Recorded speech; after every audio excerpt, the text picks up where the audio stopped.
Bismillahirrahmanirrahim. Assalamualaikum warahmatullahi wabarakatuh. Alhamdulillahirrahmanirrahim. Perkenalkan saya Dr. Insinyur Haji Andi Amin Latif, STMT NIPS 103020776 dengan NIDN 0905067001. Dosen tetap pada Fakultas Teknik Jurusan Sipil Universitas Muslim Indonesia Makassar. Saya menyampaikan pernyataan diri sebagai dosen dalam unjuk kerja Tridharma Perguruan Tinggi. Sebagai dosen, saya telah melakukan Tridharma Perguruan Tinggi, yakni bidang pengajaran, bidang penelitian, bidang pengabdian masyarakat. Adapun di bidang pengajaran, pada mata kuliah yang saya ampu sekarang ini terfokus pada bidang teknik atau rekayasa keairan atau teknik pengairan. Salah satu mata kuliah yang saya ampu adalah hidrologi terapan, di mana mata kuliah ini disajikan pada mahasiswa di semester akhir yang mempunyai bobot 3 SKS. Penyampaian saya dalam mengajar meliputi delivery, interaction, assessment. Delivery memberikan materi dengan cara menerangkan dan memberikan contoh soal, bagaimana penjelasannya agar mahasiswa lebih cepat memahami. Kemudian interaction melakukan tanya jawab sesuai materi yang telah kami jelaskan agar mahasiswa semua menjadi aktif. Kemudian di assessment memberikan tugas individu atau kelompok, kemudian mengambil contoh kasus, kemudian membuat makalah dan mahasiswa mempresentasikan makalah tersebut, dan itu menjadi penilaian kami sampai di mana kemampuan mahasiswa tersebut. Adapun deskripsi mata kuliah tetap mengacu pada rencana pembelajaran semester atau RPS. Deskripsi mata kuliah. Mata kuliah ini berisikan tentang analisa estimasi hujan, analisis distribusi hujan, menghitung hujan berkala, analisis evaporasi, evapotranspirasi, infiltrasi, aliran permukaan, perhitungan debit banjir dan penelusuran debit banjir rencana, kemudian perencanaan irigasi dan perancangan hidrologi. Adapun capaian pembelajaran setelah mahasiswa mempelajari mata kuliah ini, diharapkan bahwa mahasiswa mampu menjelaskan siklus hidrologi, meteorologi, serta elemen-elemennya dan penggunanya dalam teknik sipil, menganalisa data curah hujan, intensitas hujan, dan mengelola data curah hujan, menghitung hujan rata-rata, dan menginterpretasikan hasil secara logis dan sistematis dengan sikap yang bertanggung jawab. Kemudian, mahasiswa mampu menjelaskan proses evaporasi, evapotranspirasi, infiltrasi, menganalisis hasil perhitungan secara terukur dan bermutu. Mahasiswa juga mampu menjelaskan limpasan air hujan dan perkiraan debit banjir berdasarkan tinggi muka air dan menggunakan metode lengkung debit, dan memahami perancangan irigasi dan rancangan hidrologi. Adapun bahan kajian atau materi pembelajaran ini terdiri pada 11 materi pokok yang kami sajikan dalam 16 kali pertemuan, di antaranya ujian tengah semester dan ujian akhir semester. Adapun minggu pertama menyangkut masalah hidrologi, siklus hidrologi ya. Kemudian minggu kedua meteorologi, kajian yang ketiga adalah curah hujan, kemudian yang keempat evaporasi, evapotranspirasi, kemudian yang kelima infiltrasi, kemudian yang keenam air tanah, kemudian yang ketujuh limpasan curah hujan. Kemudian yang kedelapan memasuki ujian tengah semester. Setelah itu kami melanjutkan dengan debit banjir, kemudian kajian masalah sungai, kemudian rancangan irigasi, kemudian rancangan hidrologi, kemudian terakhir adalah ujian akhir semester. Kemudian yang menjadi bahan ajar yang disesuaikan dengan RPS yang telah disusun, kemudian ditambah dengan referensi literatur atau jurnal-jurnal yang berhubungan dengan materi pembelajaran. Adapun buku yang kami gunakan, Hydrology for Engineer, ciptaan Leslie New York, kemudian Engineer Hidrologi NEMEC New Delhi, kemudian Hidrologi Teknik Sumarto Surabaya, kemudian Hidrologi untuk Pengairan Sudarsono Jakarta, Hidrologi Terapan Sri Harto Yogyakarta, kemudian Analisis Hidrologi Sri Harto Jakarta. Nah, sebelum masuki materi kuliah, maka terlebih dahulu saya jelaskan mengenai metode perkuliahan dan tata cara pengambilan nilai yang kami sajikan. Tadi daripada kehadiran, nilai tugas besar, nilai ujian tengah semester dan ujian akhir semester. Demikianlah perkenalan dan proses pembelajaran yang kami sampaikan, meliputi delivery, interaction, assessment, yang disingkat dengan DIIA, dalam salah satu mata kuliah hidrologi terapan. Kemudian berikut kami tampilkan potongan video di kelas dalam memberikan materi kuliah hidrologi terapan. Masalah air. Jadi kehidupan di bumi ini tidak lepas dari keberadaan air. Air terdapat di permukaan bumi, di dalam tanah, bahkan di udara. Bisa berwujud air, tidak tidak hanya cair tetapi dapat berwujud juga seperti benda padat atau es dan uap air. Ya, kemudian kita masuk di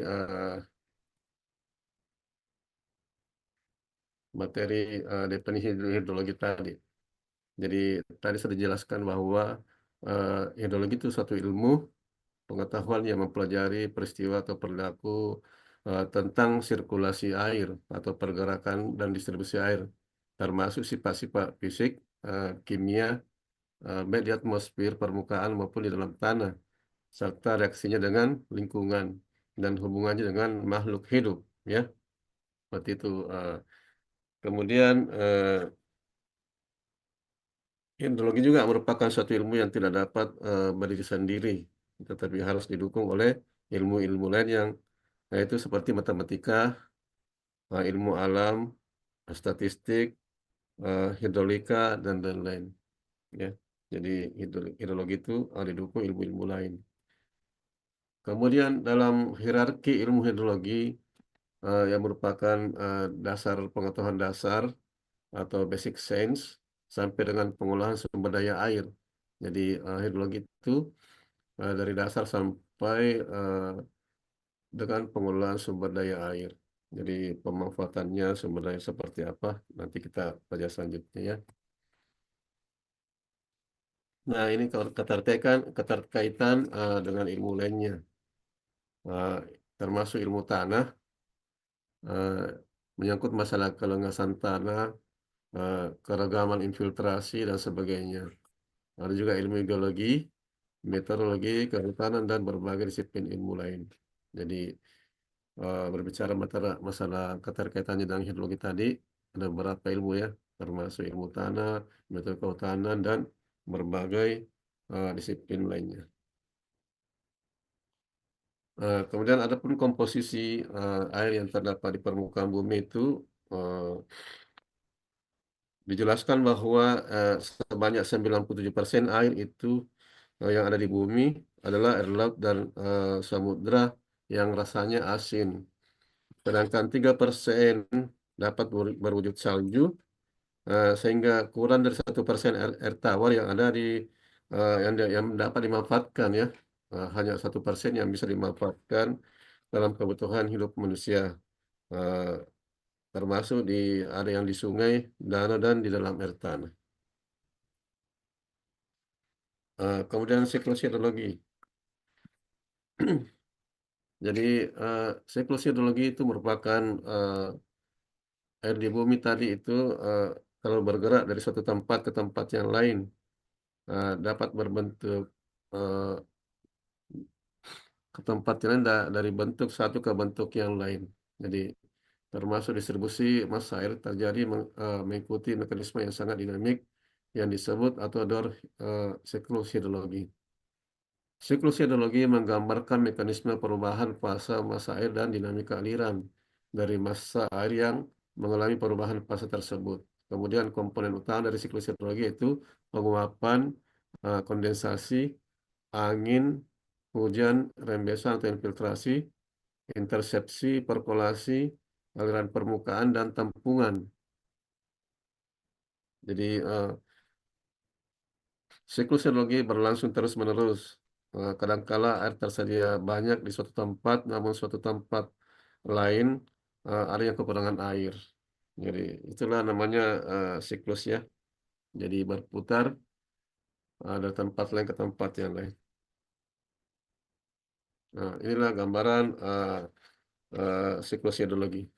Jadi saya jelaskan di sini bahwa eh, air yang ada di permukaan termasuk air laut, air yang ada di sungai atau danau, aliran permukaan,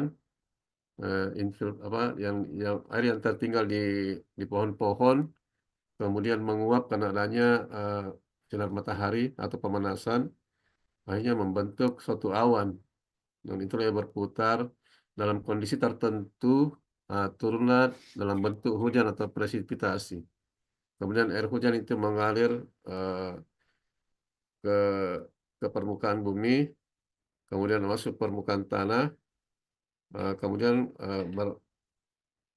beralih ke laut. Nah, itu ya berputar. Itulah termasuk namanya siklus ya. Karena adanya perputaran eh, dari eh, air yang tertinggal di darat, di apa, air yang tertinggal di laut kemudian mengalami pemanasan ya. Nah, karena adanya pemanasan itu maka terjadi penguapan. Jadi eh, inilah yang bersiklus terus-menerus sampai eh, perputaran tertentu. Ada namanya siklus pendek, siklus sedang, dan siklus panjang ya. Nah, ini komponen siklus hidrologi yang disebabkan karena temperatur akibat radiasi matahari tadi ya. Adanya penguapan karena perubahan fasa air dalam gas satuan tinggi eh, dengan permukaan permukaan alat ukur. Kemudian angin yang menyebabkan itu cepat menguapnya karena adanya angin dan kecepatan tertentu ya akibat perbedaan temperatur dan tekanan udara. Nah, sedangkan kondensasi perubahan fasa gas menjadi air. Nah, disebabkan oleh temperatur udara, angin, dan kecepatan termasuk elevasi atau ketinggian. Nah, adapun komponen siklus hidrologi yang berikutnya adalah presipitasi yang disebut dengan hujan, yaitu jatuhnya massa air ke bumi dalam satuan milimeter per luas permukaan alat ukur. Ya, jadi hujan itu biasanya menggunakan takaran eh, dalam bejana yang diukur dengan eh, satuan milimeter. Kemudian intersepsi. Intersepsi itu jatuhnya massa air ke bumi melalui tempat transisi atau pohon dan lain-lain. Jadi berapa parameter-parameter hujan eh, dan lain-lainnya. Kemudian infiltrasi. Infiltrasi itu merupakan rembesan atau meresapnya air hujan ke dalam tanah, ya, melalui porositas tanah eh, sampai eh, kandungan air tanah. Kemudian ada namanya perkolase ya. Perkolase itu mengalirnya air ke dalam tanah melalui permeabilitas tanah sampai tanah jenuh atau mencapai batuan.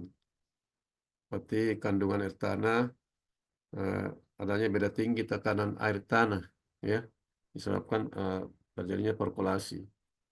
Kemudian komponen siklus berikutnya adanya runoff atau aliran permukaan. Ini air, air yang turun mengalir ke atas permukaan tanah.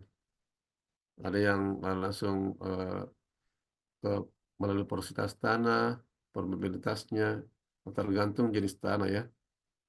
Eh, Kandungan air tanah, tata guna lahan, termasuk beda tinggi, tekan, termasuk topografi.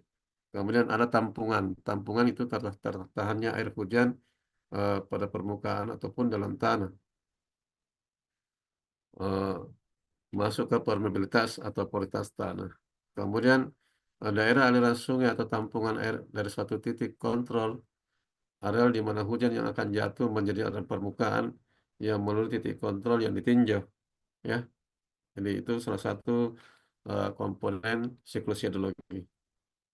Kemudian berikutnya ada namanya runoff. Jadi inilah ya runoff ini yang dijelaskan tadi bahwa eh, air yang jatuh dari atas kemudian mengalir ke permukaan tanah melalui celah-celah bangunan, mencari dari yang paling rendah, kemudian mengalir ke laut. Jadi sifatnya eh, air yang jatuh itu tetap mengalir mencari titik-titik yang terendah ya, tapi melalui berbagai berbagai bangunan, misalnya bangunan rumah atau pabrik dan bahkan pohon-pohon ya. Nah, itulah sedangkan overland itu eh, aliran air yang terjadi di permukaan tanah ketika hujan melebihi kapasitas infiltrasi tanah. Jadi apabila mencapai keadaan jenuh, maka terjadilah overland, ya. Overland ini terjadi karena curah hujannya tinggi, eh, karena yang jenuh air, kemudian permukaan tanah yang tidak menyerap air, maka overland ini dapat memiliki dampak negatif. Jadi overland ini apabila berlanjut terus-menerus dapat mengakibatkan banjir, ya, eh, atau erosi yang menimbulkan kerusakan infrastruktur. Namun overland ini juga dapat menjadi sumber air bagi sungai atau danau. Jadi kelebihan-kelebihan air itu dapat tertampung di sungai atau di danau. Inilah dimaksud dengan overland. Inilah namanya evaporasi. Kita masuk di evaporasi. Evaporasi itu proses penguapan, ya. Proses penguapan uap air ketika molekul air mendapatkan energi panas. Itu tadi penjelasannya. Jadi evaporasi ini proses penguapan, ya. Proses penguapan apabila eh, mendapatkan energi panas. Jadi air yang tertampung di permukaan tanah kemudian mendapatkan sinar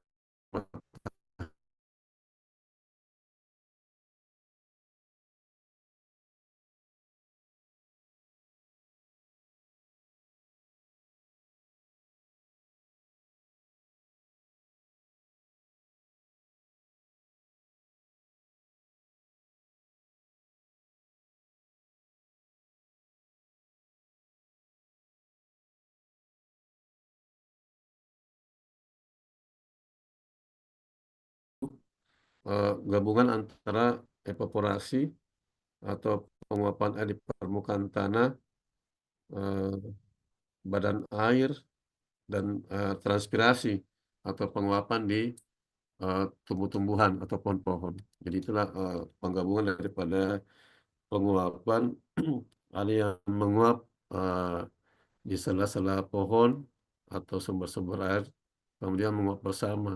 Itulah namanya evaporasi, penguapan, ya. Ada yang menguap dari sisa-sisa bangunan atau sumber-sumber air, kemudian ada yang menguap dari pohon-pohon atau tumbuh-tumbuhan. Itulah bergabung menjadi evapotranspirasi. Nah, kemudian transpirasi. Transpirasi ini penguapan dari daun, ya. Jadi daun itu apabila mendapat sinar matahari yang panas, maka bisa menguap juga. Jadi beberapa daun-daun yang terjadi menjadi penguapan hanya menimbulkan eh, membentuk suatu awan, ya. Membentuk dengan ada pemanasan tersendiri tertentu, eh, maka terkumpullah suatu air yang menguap itu akan menjadi awan. Kemudian dalam kondisi tertentu turun menjadi hujan. Itu ya yang berputar. Nah, sampai di sini ada yang mau bertanya seputar masalah siklus hidrologi?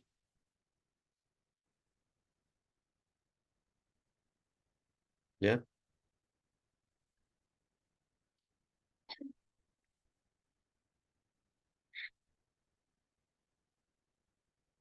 ada yang mau bertanya terkait masalah siklus hidrologi? Pak izin bertanya Pak. Ya, siapa namamu? Andi Rehan Sidul Pak. Nah, boleh apa pertanyaan Dinda? Pertanyaanku Pak, apa hubungan siklus hidrologi di bidang teknik sipil Pak? Dan siklusnya, ya. Baik. Ada yang lain? Ada yang mau bertanya lagi?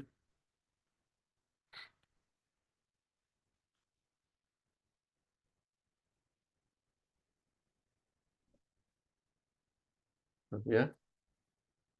Ya, jadi begini deh, ya, hubungannya siklus hidrologi dengan teknik sipil. Jadi seorang teknik sipil itu eh, apa, sangat diperlukan dalam eh, ahli teknik hidrologi ya, untuk menentukan hidrologi ini kan mengukur tingginya curah hujan, termasuk rembesan dalam tanah, penguapan evapotranspirasi.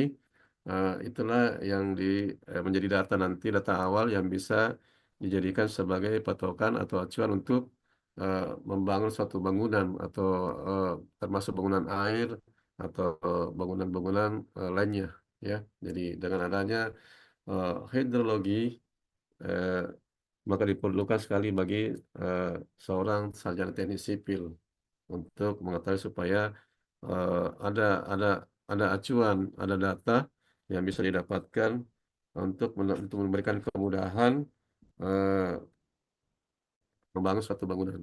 Ya, ada yang lain?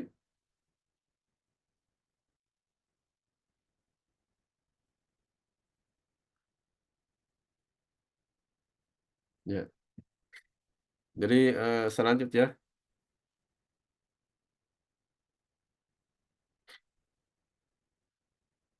jadi eh, aplikasi hidrologi dalam teknik sipil ya adalah pengembangan sumber daya air yang mencakup perencanaan, pemanfaatan sumber air bagi aktivitas manusia dalam kehidupan seperti kegiatan industri, pertanian, perikanan. Sehubungan tadi dengan pertanyaannya kita ya, bahwa uh, pengaplikasiannya digunakan untuk perencanaan atau mendesain uh, dari sarana prasarana pada suatu wilayah seperti pelabuhan, PLT dan sebagainya. Ya. Kemudian aplikasi hidrologi dalam teknik sipil meliputi desain sistem drainase, menghitung curah hujan, aliran air dan kapasitas saluran drainase. Kemudian perencanaan pengendalian banjir ya, menganalisis data hidrologi untuk memprediksi dan mengendalikan banjir. Jadi ada namanya perencanaan banjir berdasarkan data hidrologi yang didapatkan berdasarkan curah hujan. Ya. Jadi bisa diukur kira-kira di bulan-bulan berapa sering terjadi banjir. Itu saran teknik sipil itu mengetahui berdasarkan data hidrologi. Ya, dengan adanya aplikasi hidrologi dapat mempermudah seorang teknik sipil untuk membangun suatu bangunan. Termasuk desain bendungan atau waduk, menghitung volume air, debit aliran, dan keamanan struktur. Kemudian termasuk perencanaan irigasi, kebutuhan untuk pertanian, dan desain sistem irigasi. Itulah beberapa kegunaan daripada ahli hidrologi. Kemudian aplikasi hidrologi membantu insinyur sipil dalam merancang dan mengelola infrastruktur yang aman, efektif, dan berkelanjutan. Seperti itu yang eh, didapatkan daripada eh, ahli hidrologi hubungannya dengan teknik sipil. Jadi aplikasinya seperti itu. Jadi eh, tolong ya, jadi yang menjadi tugas adik-adik itu eh, bikin makalah menyangkut eh, siklus hidrologi ya. Nanti insya Allah akan dipresentasikan minggu depan. Jadi ini merupakan penilaian saya eh, apakah eh, mahasiswa sudah mampu untuk setelah melalui pelajaran ini. Saya kira seperti itu. Jadi ingat bisa berbentuk kelompok juga ya. Jadi cari temannya bisa 3 orang. eh, Buat makalah hubungannya dengan siklus hidrologi. Jadi bahannya bisa diambil di mana saja, di internet bisa, ada buku bisa, kemudian dipresentasikan nanti di minggu depan, insya Allah ya. Ada yang ditanyakan lagi?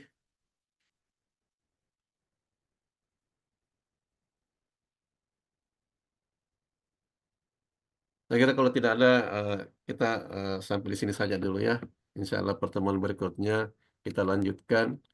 Eh, Ingat tugasnya, adek, supaya bisa lancar perkuliahannya nanti ya. Saya kira demikian. Terima kasih atas perhatiannya. Assalamualaikum warahmatullahi wabarakatuh. Waalaikumsalam Waalaikumsalam warahmatullahi warahmatullahi Warahmatullahi wabarakatuh. wabarakatuh. Terima wabarakatuh. kasih, Terima kasih, Pak. Pak. Terima kasih, Pak. Terima kasih.